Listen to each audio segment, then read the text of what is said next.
Okay. Right, so we're going to get to our lesson. Can you give people time to get on?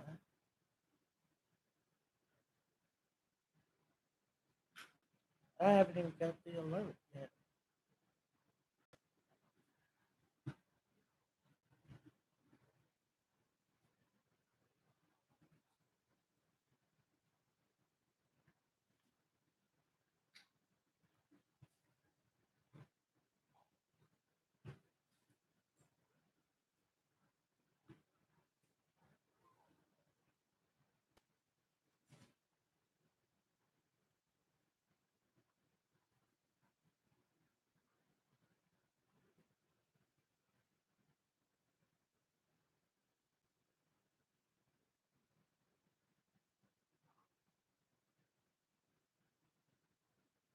Okay.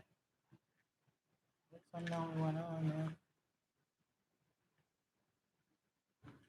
Let me turn it up. See what it's saying. Okay, go ahead.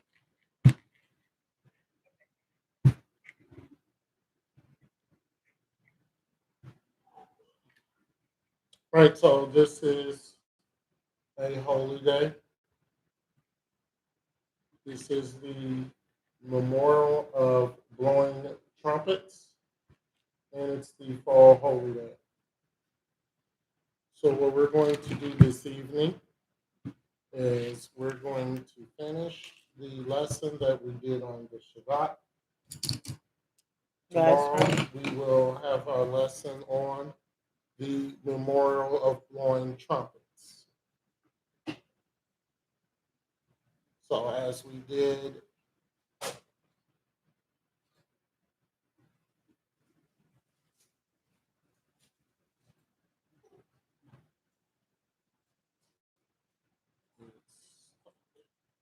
What happened?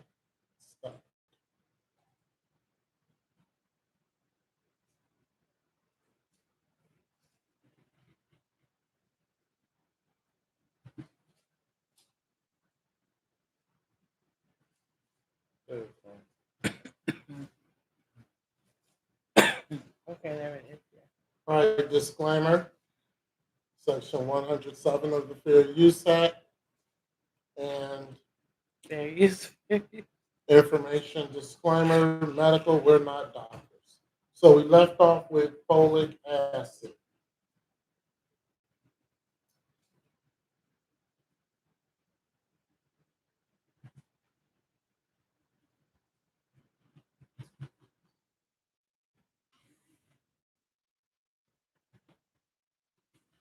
So this is like what part two?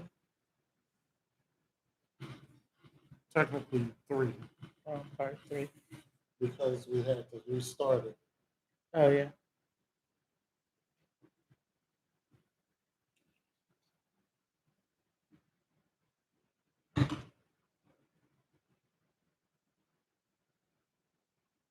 I'm not private, are we?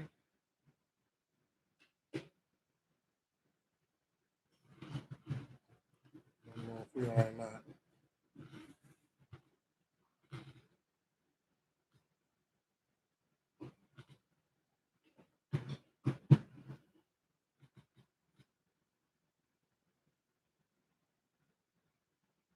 Nope, it's public. Okay. Now it says zero. Mm-hmm. You're not even on. Yes, I am right here. So why does it say zero? Let me text you, Mario.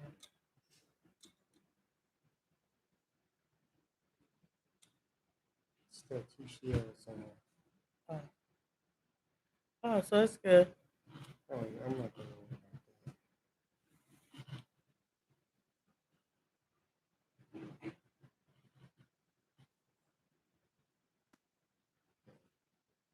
All right, folic acid.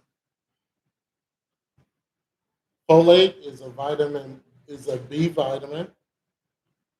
Folic acid naturally is in green leafy vegetables, nuts, beans, seafood, eggs, grains, spinach, asparagus, Brussels sprouts. They all contain folic acid. Folic acid is necessary to keep your DNA intact.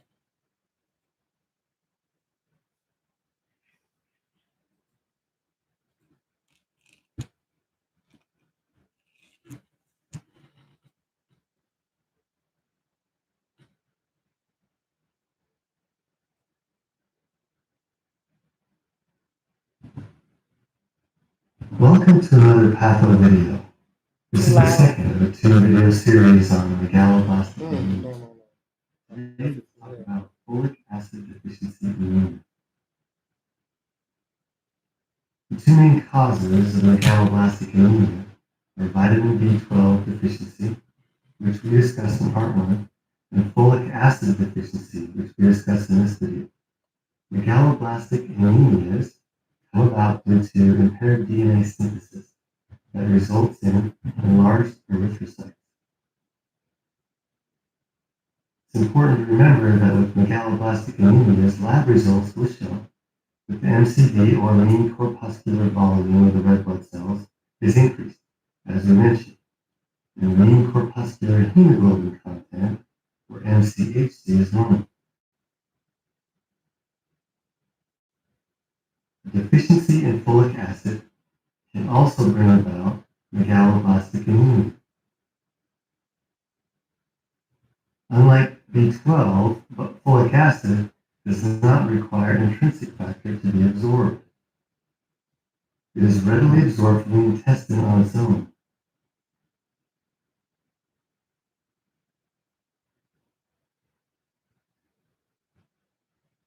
Folic acid is found in high amounts in such foods as leafy greens,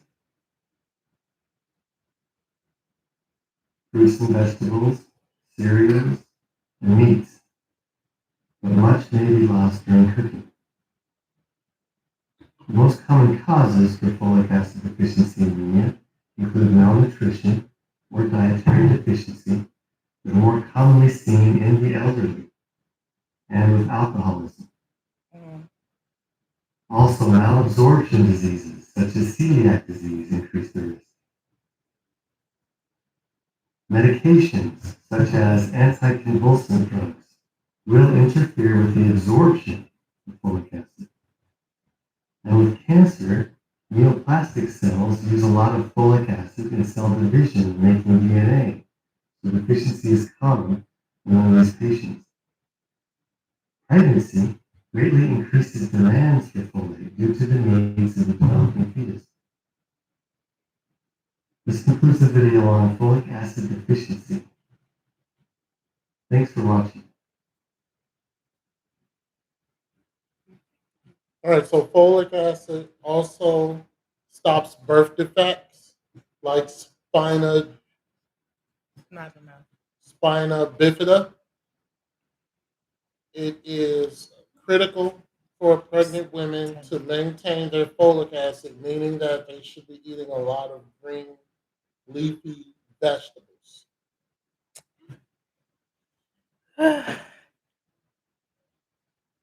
Prenatal vitamins do not have enough folic acid to maintain what the woman needs. It only has 400 micrograms in it.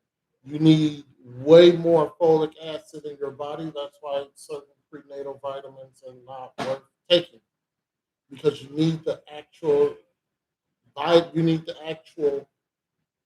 vitamins from the food itself.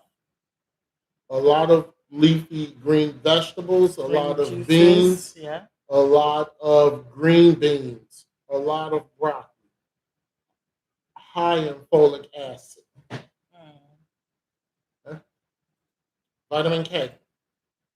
Oh, I just saw some. Why we didn't get those vitamin K's? All right, vitamin K is a nutrient and it maintains healthy bones. It serves as a coenzyme And it's production of proteins. The proteins that are in the vitamin K is important because it stops blood clotting and it increases bone metabolism. You can get vitamin K in collards, turnips, spinach, and kale. Okay? Like green Your beans. leafy green vegetables. Getting you some on Sunday.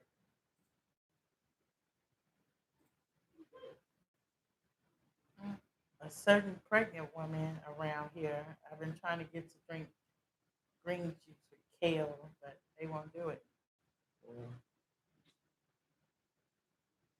But they will.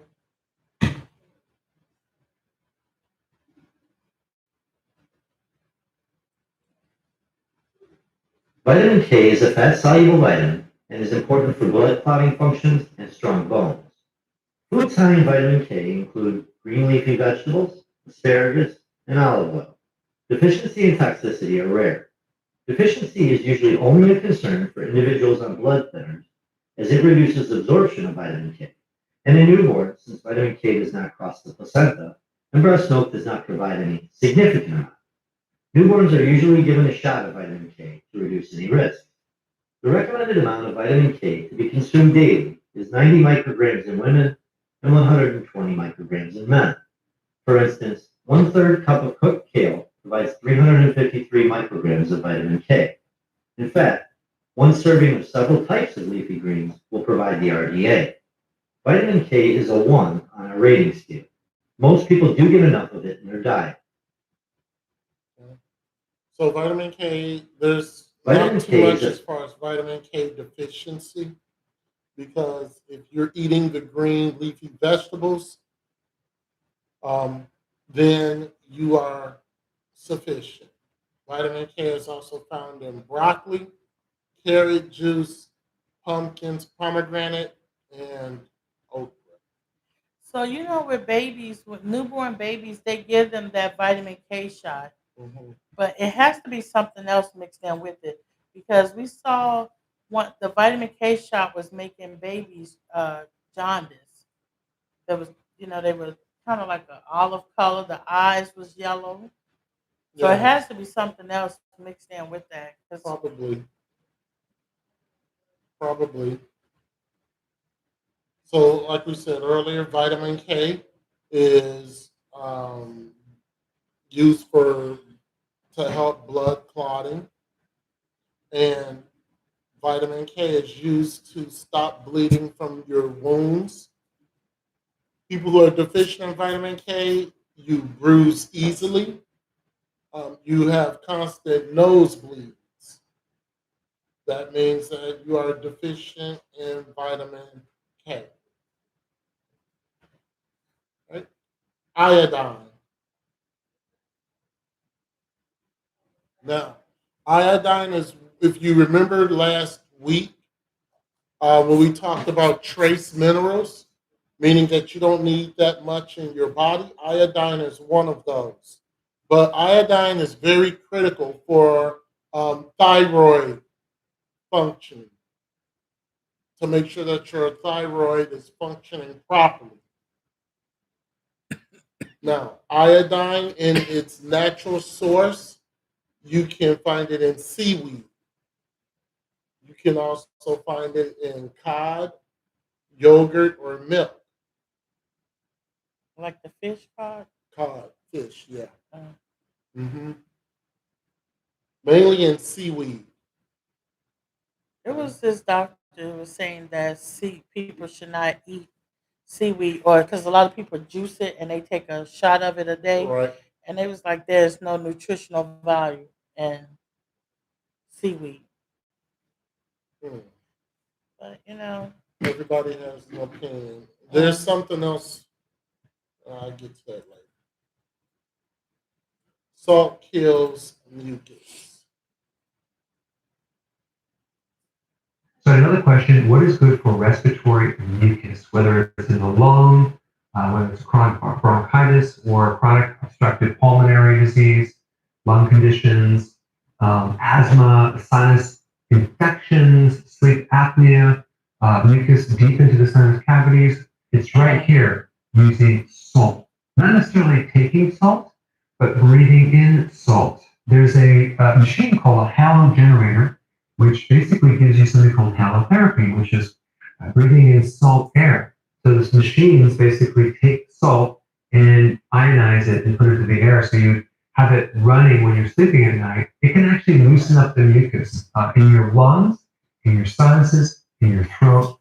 Salt has the capacity to make mucus thinner. It's antifungal. It's antibacterial. It's anti-mold. So it's really good. So I'm going to put a link down below of a couple different options. I'm not affiliated with any of these companies, but I saw some really good ones that you can either do a neti pot or you can get a device that generates salt air right in your room while you're sleeping. Oh, one more thing. You really want to check for any mold in the house, because if there is mold or mildew, that could be enough to keep your lungs constantly filled up with mucus. And you'd be surprised. You change your environment and go into a different location, all of a sudden the sinus mucus completely goes away. So it could be a source of the actual cause of your mucus. From a nutritional standpoint, oregano oil is really good for mucus and garlic and fasting. But if you can actually do a longer fast, let's say every month for 48 or 72 hours, you can put your body in some serious, it's called autophagy, which will help clean up the deep, old, damaged proteins and improve your immune system, and also deactivate viruses in the body, clean up microbes. It's a really good thing for your immune system. But oregano oil is also good for that as well. If you have a virus, and sometimes it's a combination of fungal, bacteria, and even viral, then olive leaf extract is what you need to try. All right, so those are my recommendations for getting rid of this thing right here. Thanks for watching. Okay. Hey, if you're liking this content, Iodine. Low levels of iodine can be harmful to your health. Because iodine helps assist with your thyroid glands. Okay, and it could also, if you have low iodine, can lead to something called goiter. And goiter is a swelling in the abdominal swelling and right up in here. It's a swelling, and it's not fun to deal with. Okay?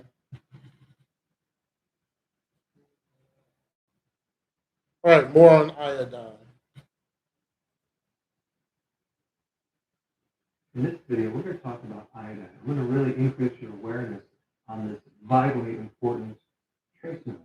Now, trace minerals are those minerals needed in very small amounts, but the problem is there's no RDAs or requirements yet for trace minerals, only for the bigger minerals like calcium and vitamins and things like that. But trace minerals are those minerals needed in very, very tiny amounts, usually micrograms, not milligrams. Okay? But iodine is definitely needed because the function of iodine supports the brain function in a growing infant. Without enough iodine, that child could be mentally retarded. All cells need iodine, so not just the thyroid. The reproductive organs need iodine, including the breast, the uterus, the ovaries, the prostate, the testicles. We'll get more into that in the next section, but the point is that if a female has very large breasts, they need more iodine to support those breasts. Okay, iodine is also used to help detoxify heavy metals. So if you're consuming a lot of shellfish and you're getting mercury and things, if you have enough iodine in your system, that will protect will help you detoxify it. Iodine is needed to reduce the need for insulin. So it's involved in diabetes or slowing down diabetes. It's involved in stabilizing blood sugars. And, I'm just kind of showing you some other things that people can do if they're diabetic and they consume some iodine. It could take a big stress off the whole mechanism of blood sugars. And of course, one of the most important things for iodine is the control of metabolism through the thyroid. So if there's not enough iodine, your metabolism could be shut down by at least 50% or more, and then you gain weight. Okay? So if you ever talk about the thyroid in relationship to like thyroxine or T4 or T3, and what that means is that the number associated with that T, the thyroid T 3 or 4, that's the number of iodine molecules that are attached to that thyroid hormone. Okay, so that's what that means. And so when the thyroid sends out a hormone, and it sends out T4, that's the one that it starts with, but it's inactive. And even when people take medication like Synthroid, for example, that's T4. And what happens is that that is made active or activated by the liver and the kidney. So in other words, 80% of T4 is converted through the liver, through the gallbladder, through the bile ducts, and 20% of the T4 is converted through the kidney. So one cause of thyroid problems or iodine problems would be the lack of a conversion because the gallbladder's not there, or there's a problem with the gallbladder, the liver's damaged, or the kidney damage, or many other reasons too. One side note is that you need the other trace mineral selenium to convert T4 to T3. And that's why it's always important when you're taking an iodine to take it in a concentrate, a blend of all the trace minerals, not just one. You have to really look at a holistic approach with that. So we have that. Now let's talk about just the causes of iodine deficiency. There's direct causes and indirect causes. And the reason I'm showing this is because I want to expand your awareness on all the possibilities so we don't have tunnel vision and you don't go to the doctor and he says, oh yeah, we checked your thyroid, it's normal. But they're not looking at the liver, the kidney, the iodine in your diet, all these factors. All right, so first thing is it could be just low iodine. It could come from the diet. Why? Because the soils really don't have any more iodine in it. Especially unless you live about 100 miles from the ocean, there's really no more iodine in the soil. So the farmers don't necessarily replace that. They replace it with maybe nitrogen, phosphorus, and potassium, but not all the trace minerals. So you're consuming food without iodine. That could be why you're not getting the iodine. The normal requirement that our body needs is 150 micrograms, so it's a very small amount. And that is set up, I think, by some standards that were a bit too low because in Japan, they consume 100 times more iodine than Americans. And they have a lot less thyroid problems, breast cancer, cysts on the breast, and ovarian problems, less prostate problems than Americans. So I think there's definitely a connection with that. But it could be also the person is maybe eating a bit too much cruciferous. But honestly, you would have to consume a lot of cruciferous to create an iodine deficiency. So not just a capsule every day. But if you are consuming a lot of cruciferous, I highly recommend that you add a source of iodine to your diet. I'll get into that in a little bit. Because that cruciferous does have a tendency to deplete or block some small amounts of iodine. Okay, so we have that. And then we have low salt diet. So if someone's on a low salt diet and they're not having any salt, like even sea salt, then where are they getting their iodine? They're not even getting iodized salt. So that could be one possible reason. We just want to look at every possible reason. Stress. Stress can also deplete iodine in the minerals. And then a thing called endocrine disruptors. That would be something like an exposure to pesticides, insecticides, herbicides, fungicides, right from the food or from the environment. That can also mess with your thyroid and block the absorption of iodine because these endocrine disruptors, these chemicals, do compete for the receptors for iodine. So let's say we have the receptor right here, and iodine is supposed to go in there like that. Well, what happens is the endocrine disruptors will block it. So they won't let that iodine connect in there. And that can be some of the heavy metals like mercury, and it can be other elements like fluoride, chloride, and even this thing called bromide. All right. Bromide is a very interesting element because in the 70s, we used to have iodine in all the flour products, the bakery products, okay? But then they switched it with bromide. I don't know why they did that. So in the past, people were getting iodine, and then in the 70s, we added bromide without the iodine, and guess what? That alone can decrease your absorption of iodine by having too much bromide in your bread, pasta, cereal, crackers, biscuits, waffles, pancakes. Of course, you're not doing that if you're watching my blog anyway, so you have nothing to worry about. Okay, so we have those things that can interfere, just Throw all the directly low biscuits away. iodine from that. Now, there's other reasons why you could also have low iodine. Number one, high levels of estrogen can block your iodine. All right, it can also increase the need for more iodine. Interesting.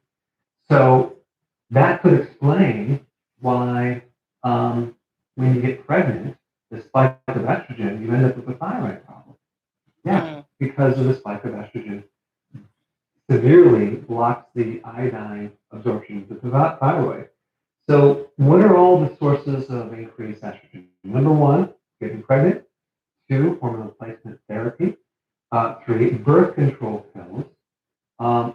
Eating foods that are not hormone free could do it. There's certain milks and meats that have hormones. And then having too much soy. Soy is estrogenic, especially if it's not fermented. Okay, Japanese always have fermented soy, like tofu, tempeh, miso soup. They don't consume the soy protein isolates in the prepackaged diet foods that are out there. The veggie patties that vegetarians consume, which is all soy-based. A lot of the protein powders. It's in the baby food. I mean, you name it. Having a thyroid, which by the way is caused by high estrogen, can also deplete the iodine in the body and obstruct the thyroid. And then having a very heavy or irregular or painful cycle, which is estrogen dominance, can also lower your iodine. Okay? And then lastly, we talked about this briefly before, a liver damage. So if you have liver damage, that could be the source of your low iodine or your lack of conversion into the thyroid, or a lack of bile. Now, I've done videos on bile.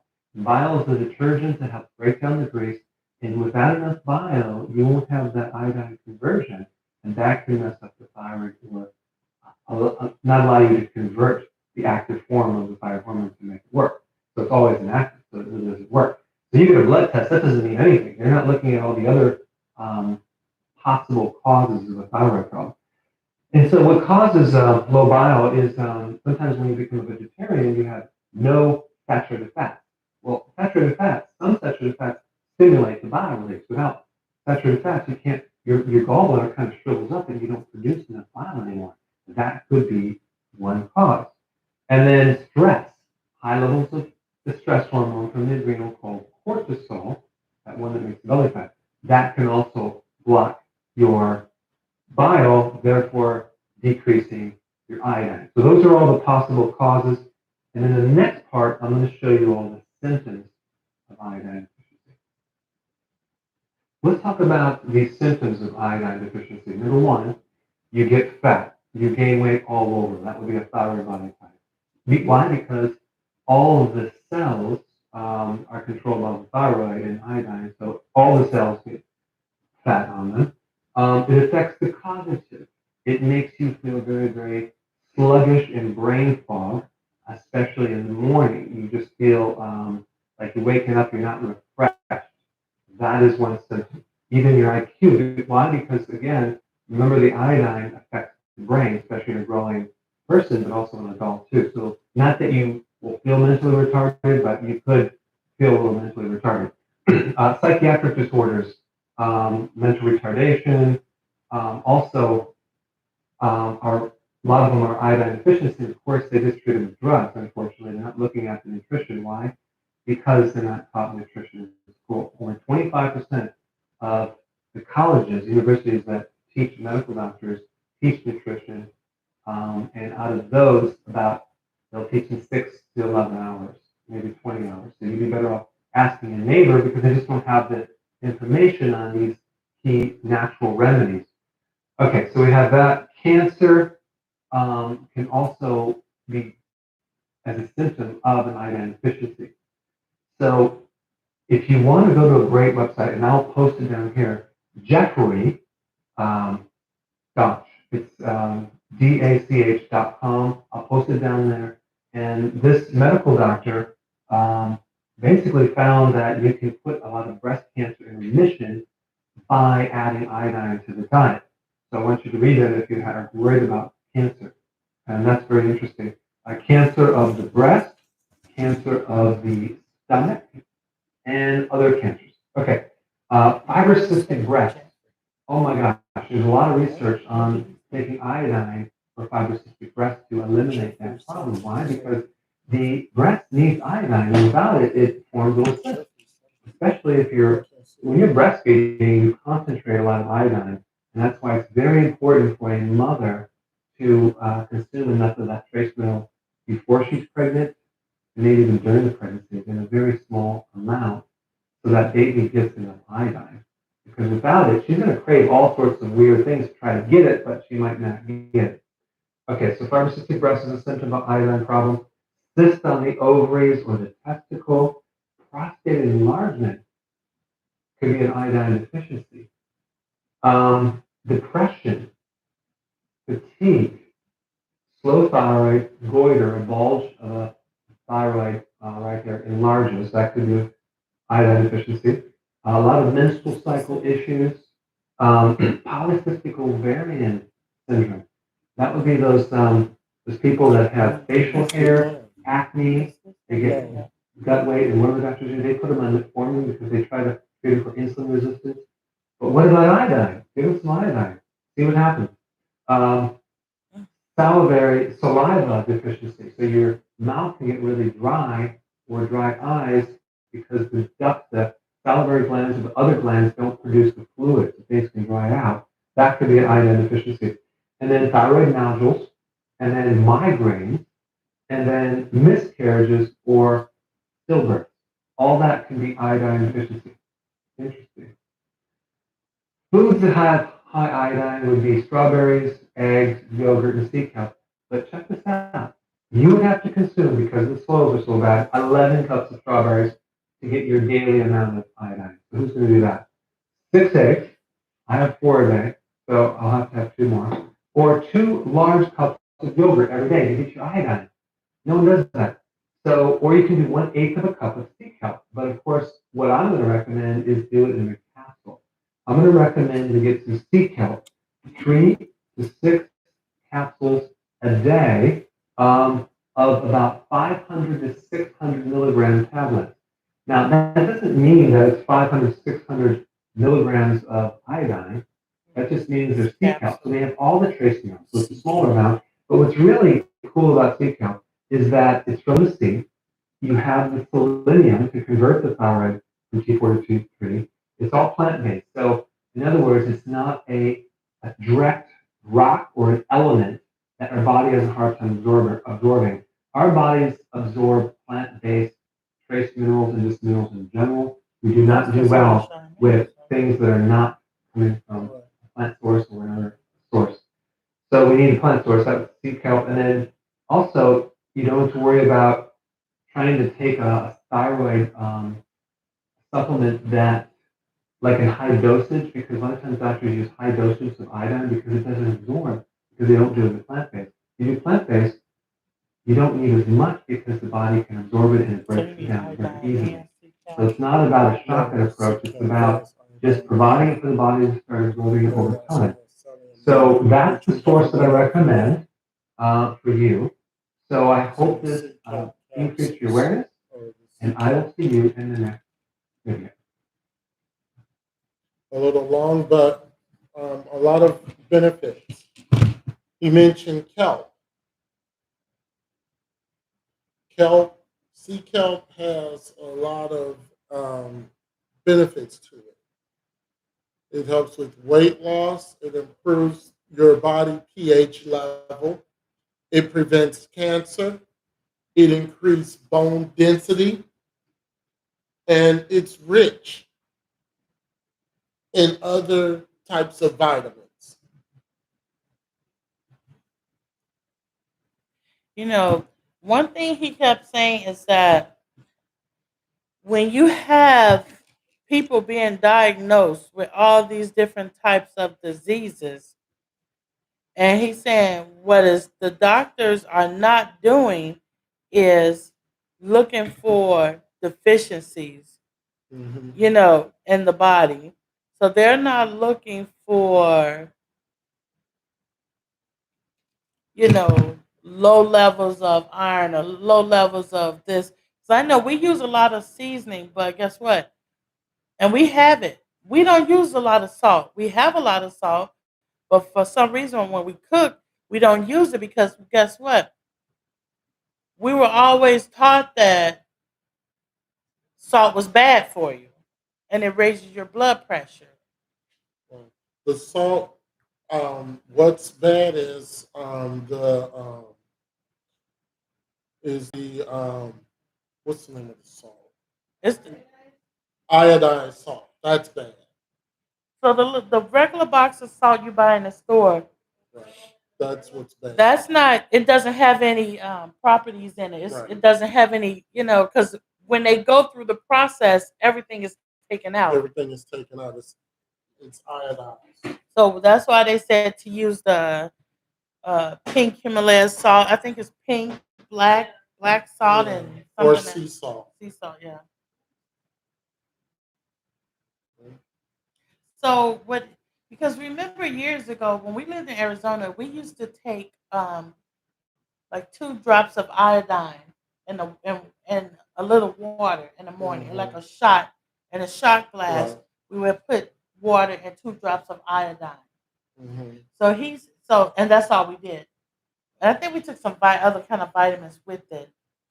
But so what he's saying is that we don't need to do that. All we just Right. CCAP. Iodine is a trace. It's a trace mineral, so you don't need that much in your body.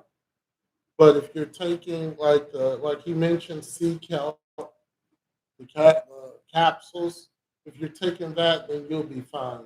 If you are eating the sea kelp, that's fine. And he said that women with large breasts Right. or women that's breastfeeding. Right. Okay, you're gonna need it. Ecclesiasticus chapter 38, verse 7 says, "With such doth he heal men, and taketh away their pains." So we're gonna get to our next mineral, and that is iron.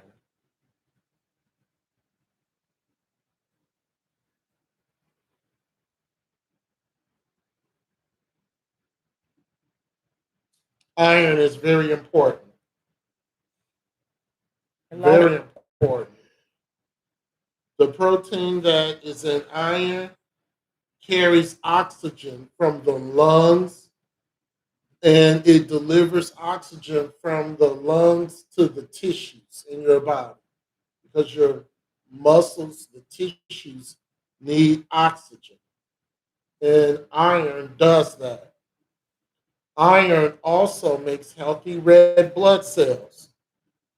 Without a nice dose of iron in your body, you get a problem. It's called hemoglobin.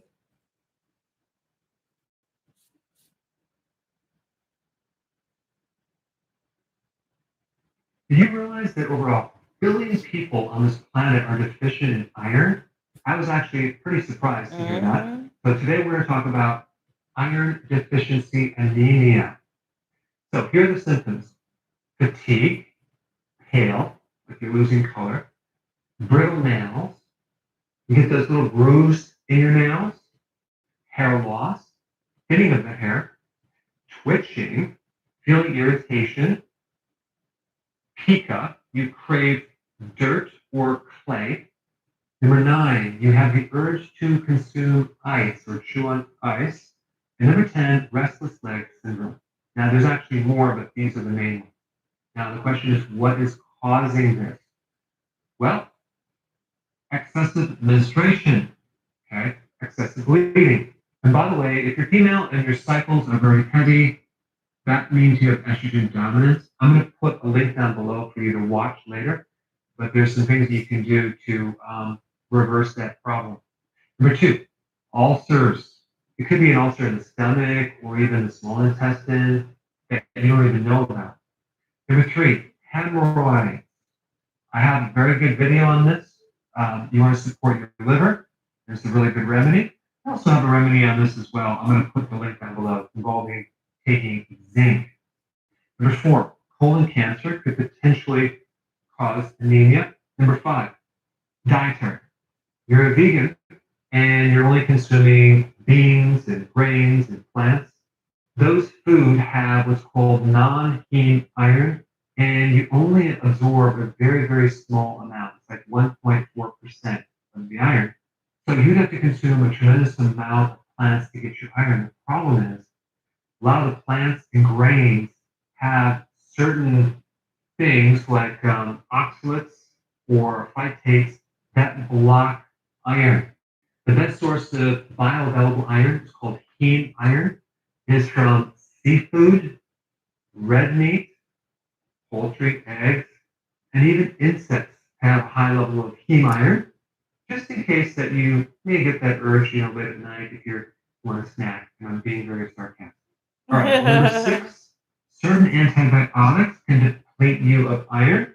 Number 7, low stomach acid. A lot of people have this. They don't even know it. As you age, you lose the stomach acid, and now you cannot absorb certain minerals, especially iron and even calcium. Number 8, malabsorption. If you have some type of problem in your colon, or you're missing a gallbladder, or you had surgery as a gastric bypass, that can leave you with a hard time absorbing iron. And number 9, this is fascinating. I'm going to create a separate video just on this, but inflammation can deplete your iron. How? Well, both good bacteria and bad bacteria, as in pathogens, need iron to grow. And what happens within your immune system, your body, as well as your good bacteria, tend to lock up or bind iron during an infection, during a fever, and during inflammation. So what happens as a survival mechanism, your body prevents the pathogens from getting a hold of the free iron. And that is one strategy to help limit their growth. Now, what's supposed to happen is after the infection, the inflammation goes away. But what happens if you have chronic inflammation? Because you have some type of autoimmune condition, rheumatoid arthritis, lupus, or whatever. That is going to end up depriving your whole body of a lot of trace minerals, iron being a very specific one. And so the more chronic the inflammation, the more anemic you can be. Now, you might say, well, I'll just go ahead and solve this problem by taking more iron, right? Well, you're going to actually feed the pathogens, and then they can actually grow and you'll create an imbalance. So how do you solve that? What you do is you get rid of the actual source of inflammation. There's a couple things that I would recommend. I'm going to put the videos down below, but number 1, fasting. Periodic prolonged fasting is essential, and a lot of vitamin D. Both of those can help reduce the inflammation without adding in the iron or the pathogen. So now you know the symptoms and what causes anemia. And if you haven't seen my video on chronic inflammation and anemia, I'm going to put it up right here. Check it out. Okay, maybe next time. So notice that he says a lot with these deficiencies, fast. Mm-hmm. Fast. Fasting is the body to reset itself Mm-hmm. and to heal itself. Okay. Lack of iron, as he said, is called iron deficiency anemia. It makes you tired because your tissues are not getting enough oxygen. And that's what iron does. It takes the air that you breathe, the oxygen goes into the lungs, then iron takes the oxygen from the lungs and distributes it to the tissues in the body. Mm. So therefore, when your body is, when you're always tired, it's because of iron deficiency, or one of the reasons could be iron deficiency. Mhm. Now, the best source of iron is, of course, the cereals, white beans, dark chocolate. The dark chocolate has to be 100% dark chocolate and not that sweet stuff. Yes, the dark chocolate, it is bitter, but that it has a lot of iron in it. Beef liver. I'm not a fan of beef liver, but beef liver has a lot of iron in it. Also, in smaller amounts, spinach, kidney beans, sardines, chickpeas. Oh, my grandmother can cook. She used to can cook some beef liver, smothered onions. If you take a iron supplement, you take it with vitamin C or vitamin C rich foods because of it'll give a boost to the vitamin itself. Magnesium. Magnesium is also important in the body because there's 300 different types of enzyme reactions in the body. You need magnesium to build proteins. You need magnesium for your DNA. Magnesium helps regulate blood sugar, blood pressure. Magnesium gives energy. Magnesium assists with your proper nerve functioning, and proper muscle functioning. All of that is attributed to magnesium. Really important. So, Mhm. how do you know if you are magnesium deficient?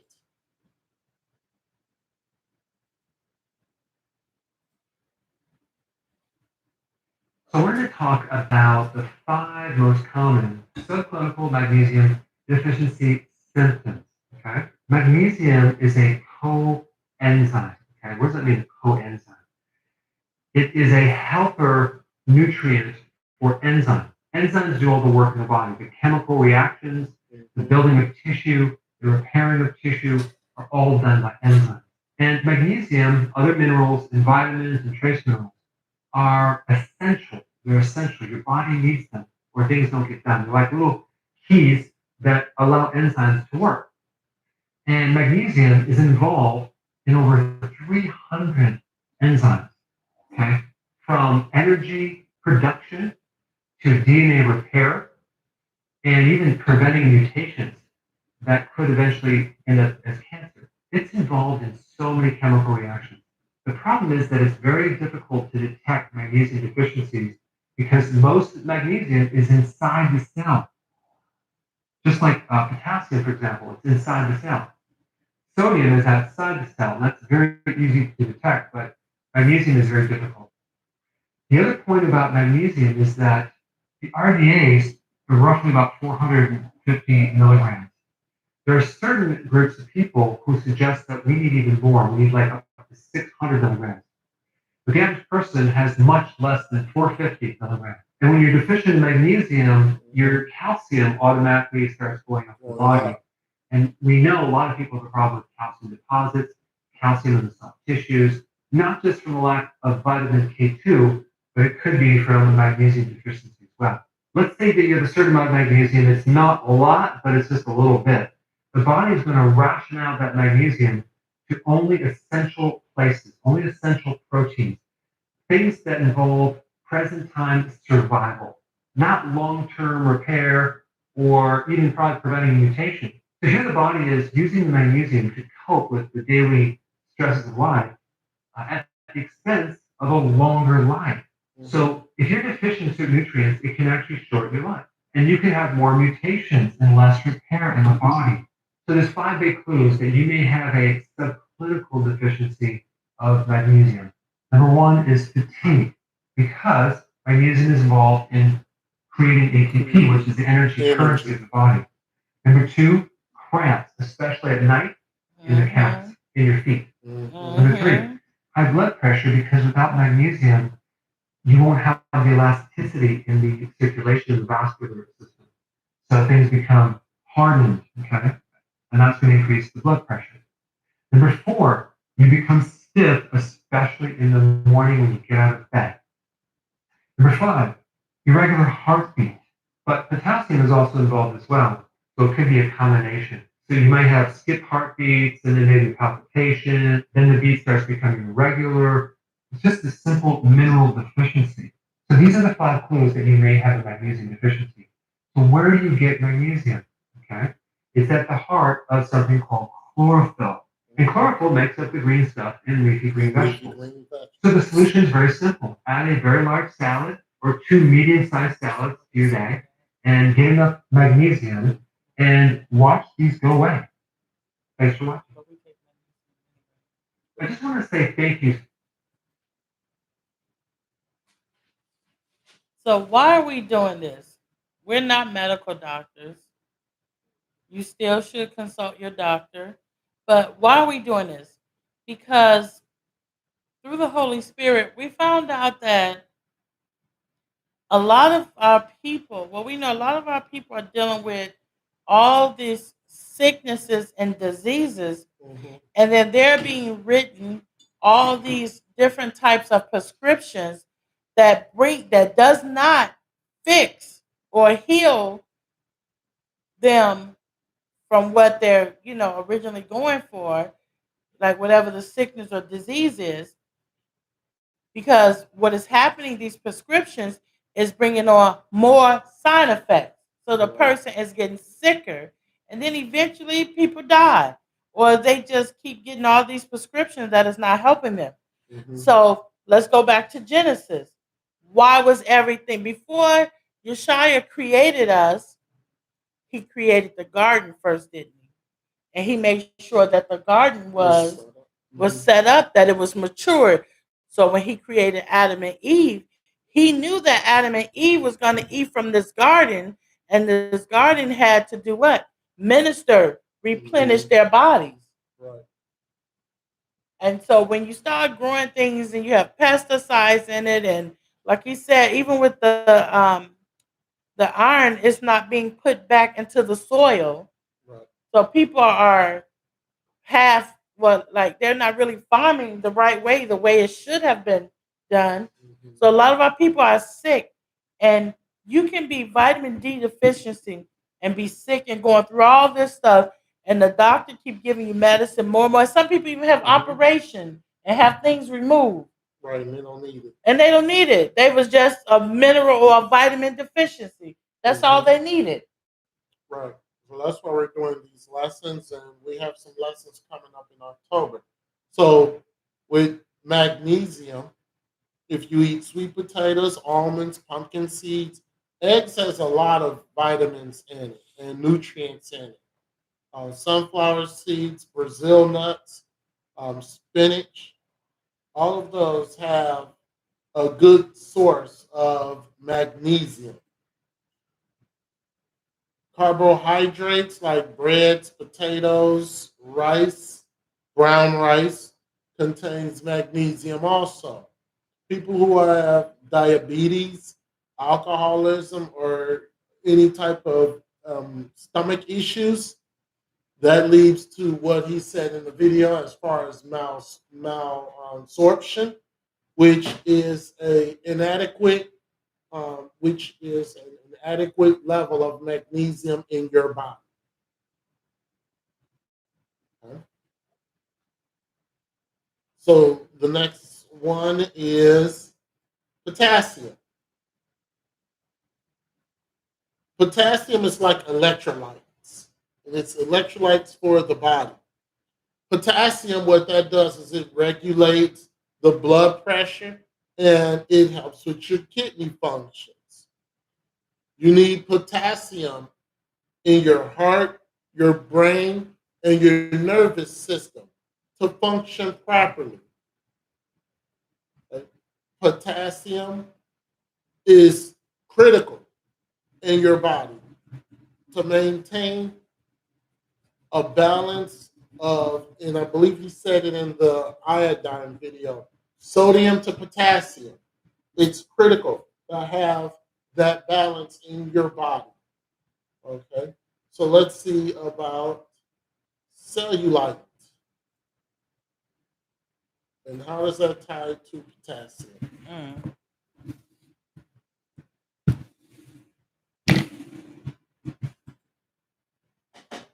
In this video, I'm going to show you how to target cellulite on your hips and thighs. Most people spend hours at the gym doing exercises to try to tone those areas and without any results. It's extremely frustrating. And that is because of this one simple fact.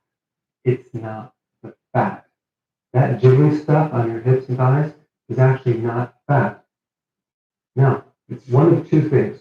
Number one, it's a lymph situation where there's a lack of lymph drainage.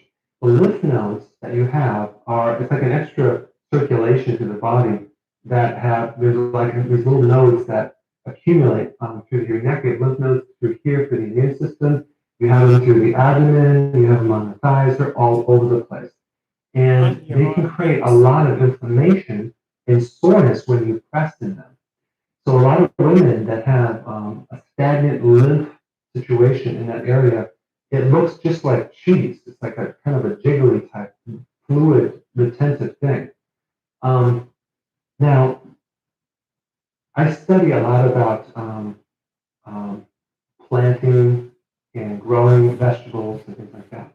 And I ran across this book by this farmer slash physiologist slash chemist. He wrote this book in 1932. And he's talking about corn, growing corn, and having a huge problem with the corn's drainage system or the lymphatic system in the corn stalks, and having all these diseases with the lymphatic system of plants and vegetables. And I was like, wow, that's interesting. What's causing that?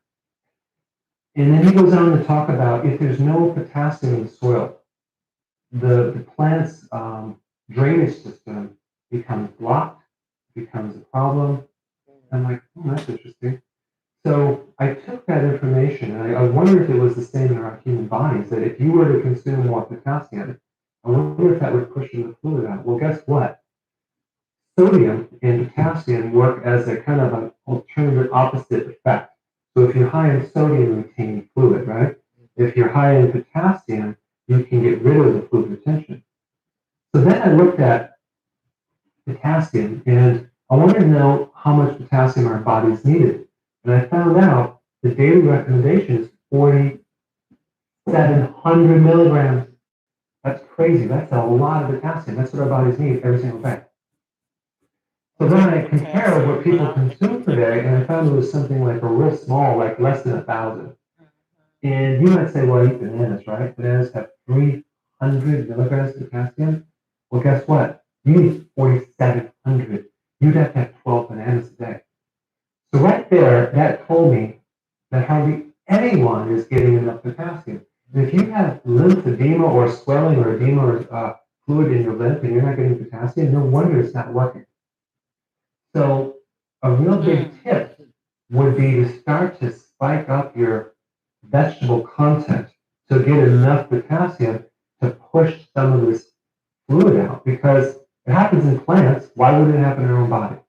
Potassium is a real hard mineral to get too. So you would have to consume about 7 up to 9, possibly 10, depending on your size, cups of vegetable to get your potassium. So here's what I recommend. Take a blender, put some kale in there, put some spinach in there. Beet tops, by the way, have the most potassium out of anything on the planet. Yeah, those little green things off the beet tops, and you cut those off and you put those in the blender and you start blending. You don't juice it, you blend it.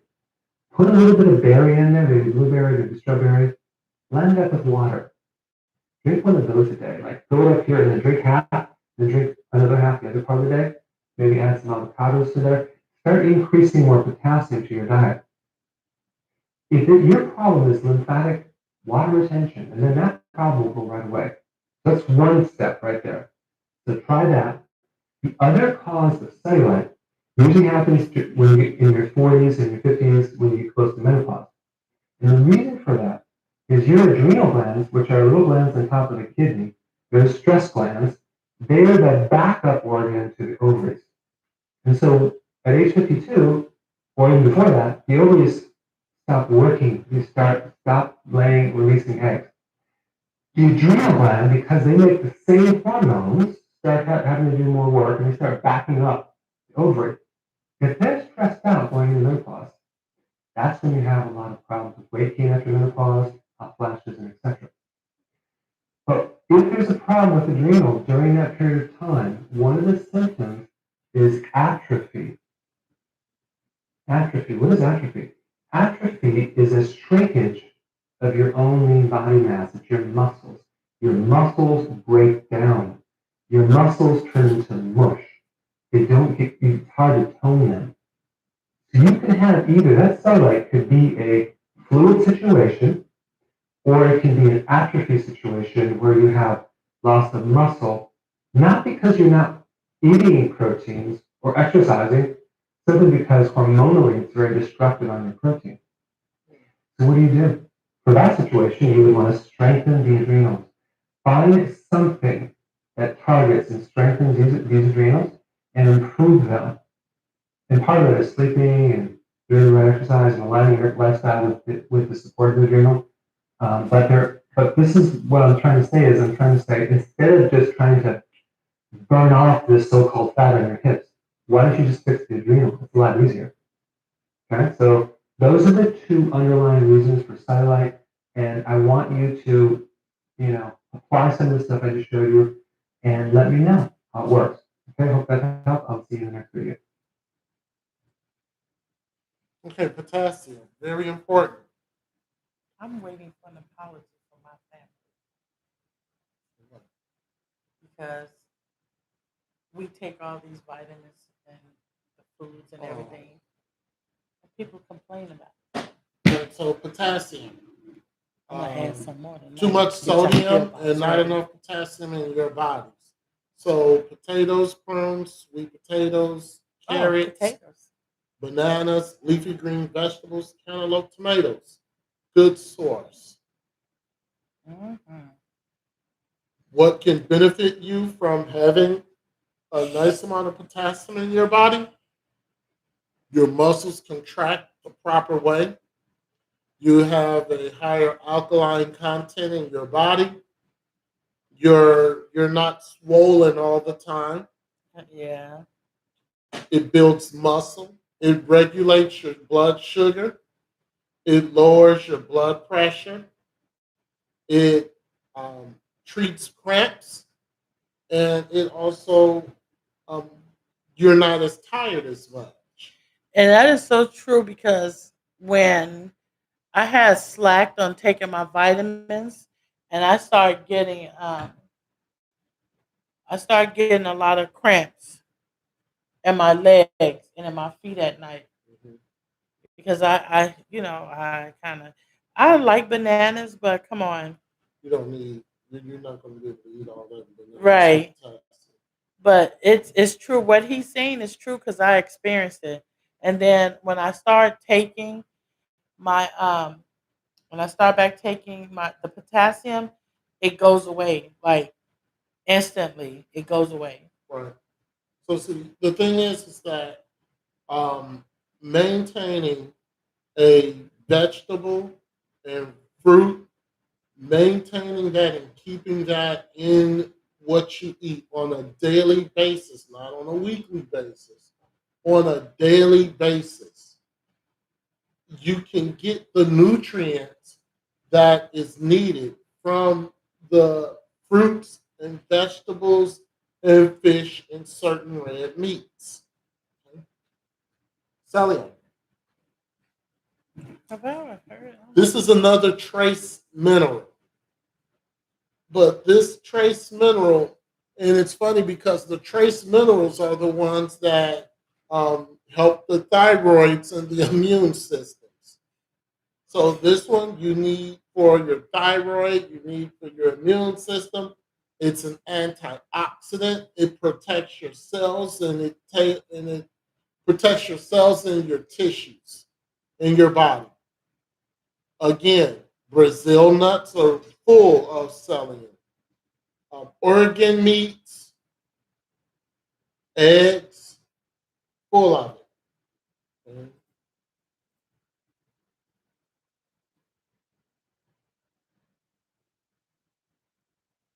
I realized I never did a video on a selenium deficiency. So here it is. Selenium is a trace mineral, which means you need very small amounts of it, but it's very, very important. One of the functions is it helps you convert T4 to T3, the active form of the thyroid hormone. So if you're deficient in selenium, you're going to have hypothyroid symptoms, which would be a whole series of things. And I'll put a link down below if you're interested.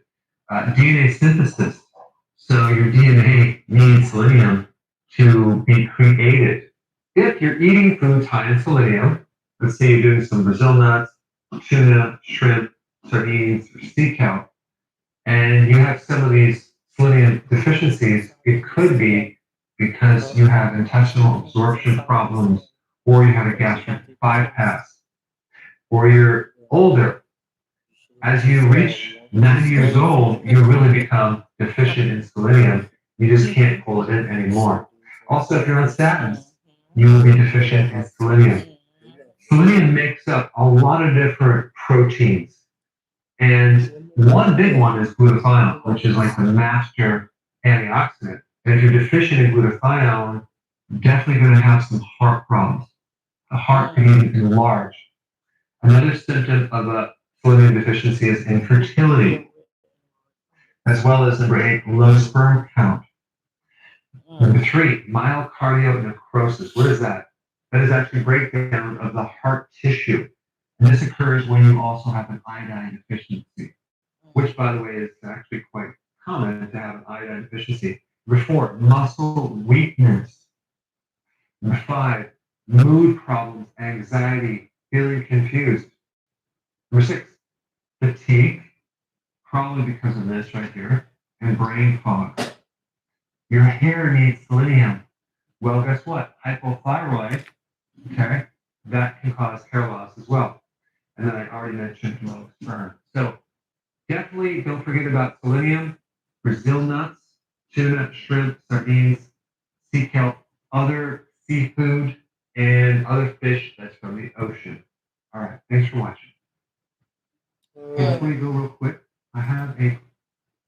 So, selenium.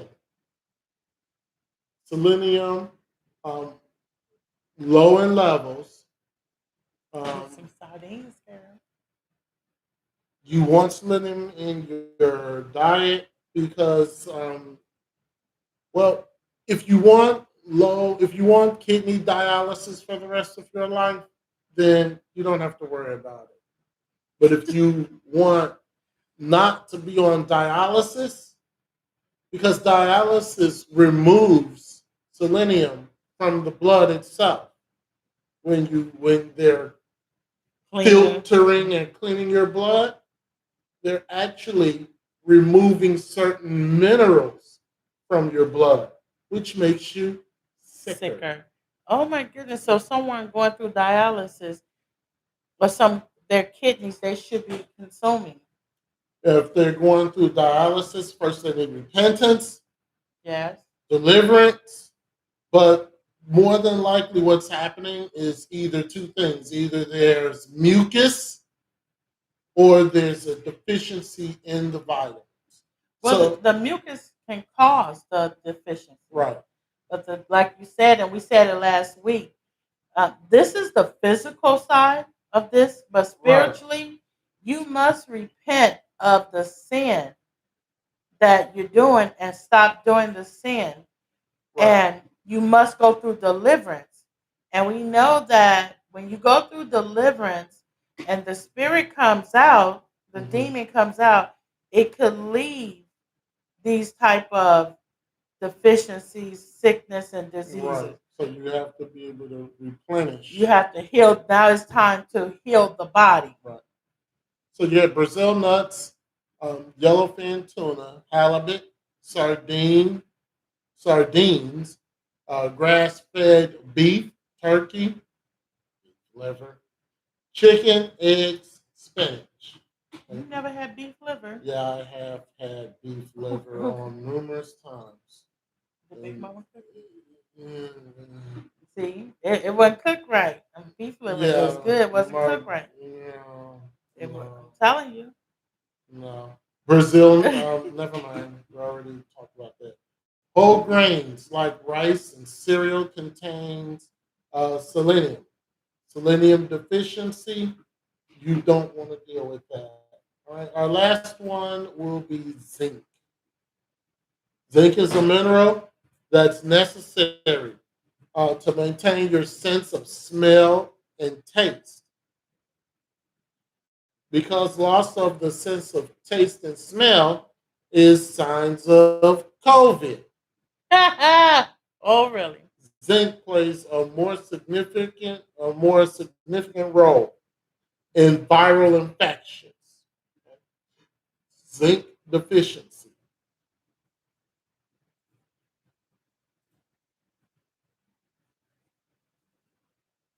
Hey guys, Dr. Burke here. In this video, we're going to talk about zinc deficiency. Now, what is zinc? Remember, Zinc is a I told you trace that. mineral. It's basically a mineral that's needed in a lot smaller amounts, but it's necessary because if you're deficient, you're going to have a lot of different issues. Number one, your sense of smell will go away. Your sense of taste will not be there. You won't actually be as hungry. Those are some common symptoms. White spots on the nails. You got this little spot on the nail. But usually what happened is that you ate a lot of carbohydrate that depleted the zinc because too much sugar or carbohydrate will pull zinc out of your body. So if you had a little white speck in the middle of your nail, and by the way, the nail grows every 6 months, about 3 months ago, you had a birthday party and you ate the whole cake, right? So that's one way to determine that. Okay, now we have acne, skin issues, eczema, all these skin issues, dermatitis could be related to zinc. But there's other things that can cause skin issues too that almost mimic a zinc deficiency, like a vitamin A deficiency or a vitamin B2 or B6 deficiency. So really you have to look at all of these things to see what it is. But I will say that if you're low in zinc, you can't absorb or utilize vitamin A. So they always work together with, like minerals work with vitamins together. And zinc is kind of like a main mineral that's used in over 300 enzymes. So it's a lot of chemical body reactions, okay? So with proteins, and that brings us to this one down here with hair, alopecia, which is like little spots of hair growth that's gone or thinning hair. That could be a B vitamin deficiency like biotin, but it can also be a zinc deficiency as well. They work together, okay? Then we have rhinoviruses. Well, zinc, being a trace mineral, helps put viruses back in remission. Now, the thing about viruses, you can't kill a virus because it's not alive. It's a piece of genetic material that's wrapped in a sac that can activate your own energy from your cells and create a cascade of an immune response. So zinc is one that's specific to actually keep the rhinovirus in check. And actually, if you take zinc when you're starting to get sick, it can speed up the time of overcoming the sickness and actually can prevent that issue as well. But rhinoviruses like the one that has the postnasal drip, the sinus congestion, the sore throat, the sneezing. So you need more zinc. All right.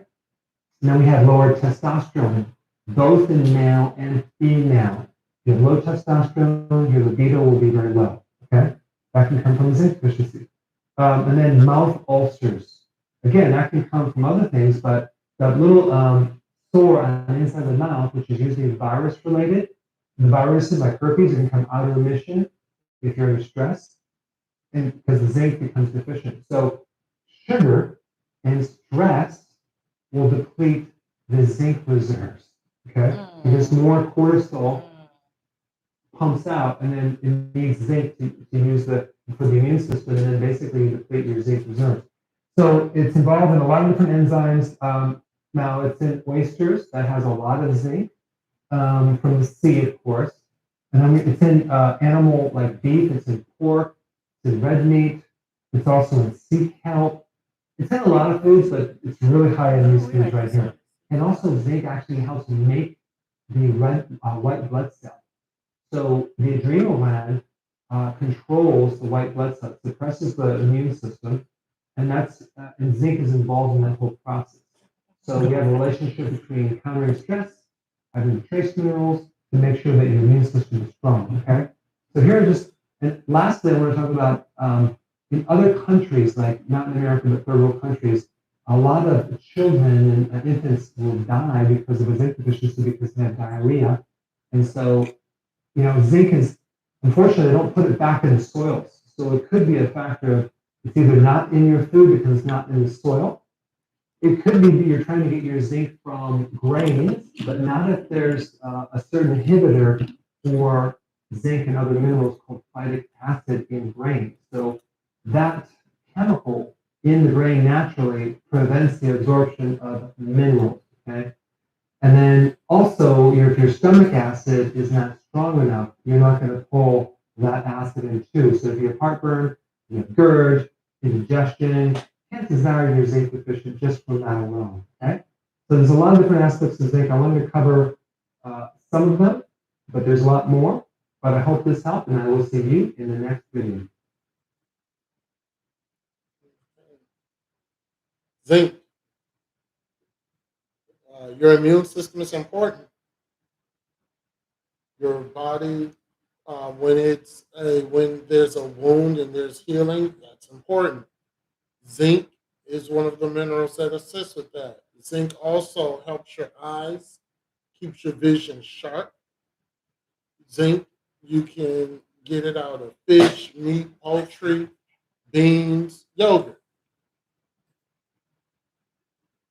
5 amazing foods with zinc: legumes, seeds, your flax seeds, pumpkin seeds. They all have zinc in it. Your dairy products, eggs.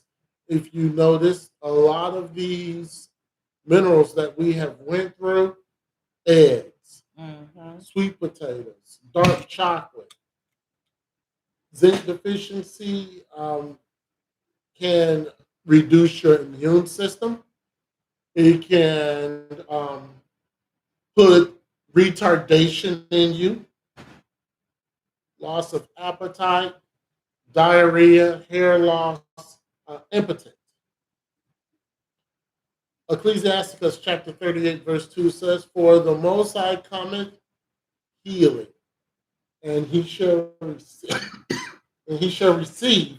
honor of the king."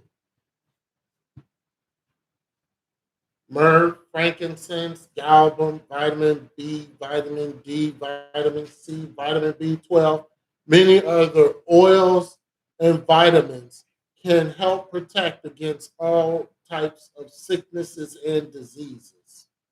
Centuries, we have had oils, we have had minerals that we would use to have in our bodies. We have to use the plants and everything that Yeshua has created because it's his medicine cabinet. So tomorrow we're going to have our lesson. Tomorrow our lesson will start at noon. It's the Memorial of Blowing Trumpet, and it's the Fall Holy Day. Our lesson tomorrow at noon will consist of the Memorial of Blowing Trumpet. And also, we're briefly going to go over again all of the other holy days to fully understand why we do these holy days. It's all about your salvation. So with that, that's going to finish our lesson for tonight. In October, our lessons are going to be cancer, diabetes, stomach, gut health, and heart. That's what we're going to focus on, the spiritual side and the physical side in those lessons.